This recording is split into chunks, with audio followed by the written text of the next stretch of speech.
Mimi sikudhani jitihada zangu zote hizi kweli nia yake ilikuwa ni kujenga taifa la watu waoga sana. Mimi sikudhani alikuwa nia yangu. Kama ili matokeo yake ni hayo, mimi sema Mwenyezi Mungu nisamehe. Mimi sikuona hiyo. Nia yangu mimi ni jitihada kwamba katika mambo ya msingi you don't say yes na dhamiri yako inakataa. Unakataa kabisa. And you pay the price. Katika kusimamia mambo ya msingi. Nchi haiongozwi kwa ujanja hata kidogo. Nchi inaongozwa kwa msimamo. Na msimamo wake ni public. Nchi haiongozwi kwa janja hivi. Inaongozwa kwa taratibu zinazojulikana kabisa.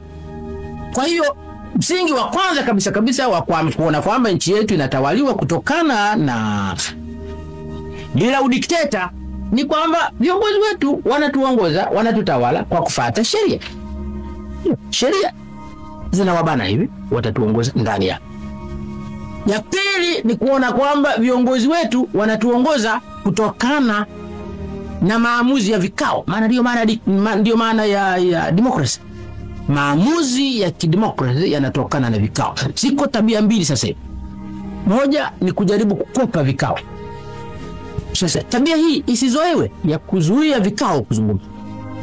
Tuzungumze tu mambo ya nchi lazima yazungumzwe wazi katika vikao rasmi vilivyowekwa. Kwa hiyo lazima jitihada ya kusimamia kwamba tunasimamia nchi yetu inaendeshwa kwa mujibu wa katiba. Maamuzi makubwa ya nchi yanatokana na vikao. Lakini kuna ujanja wa kukwepesha mazungumzo. Hizi ndizo dalili za dictatorship. Yes. Na lazima zikemewe. Lazima Hapana kuona uamuzi ya janja hivi. Ya janja. Hapana. Mkitlafiana sana katika jambo la msingi, wengine wana resign. Ndio.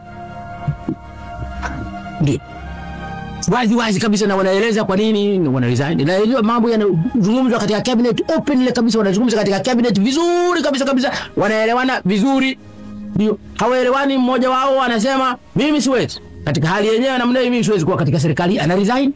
Na anaeleza sababu yake ya kuresign. Ndizo taratibu za kuendesha nchi. Ni namna moja ya kubana kwamba tuongoze nchi kwa taratibu zinazoeleweka, zinazokubalika. Hiyo ndio lazima hayo ndio ya kukazania. Ni muda wa kuchukua nafasi yako katika meza ya HW, kuwasilisha kwako mawazo yenye tija kwa maneno ya dhahabu, kukupa hamasa na kujengea uwezo wa kufanya zaidi na kuwa zaidi. Welcome to the home of positive vibes.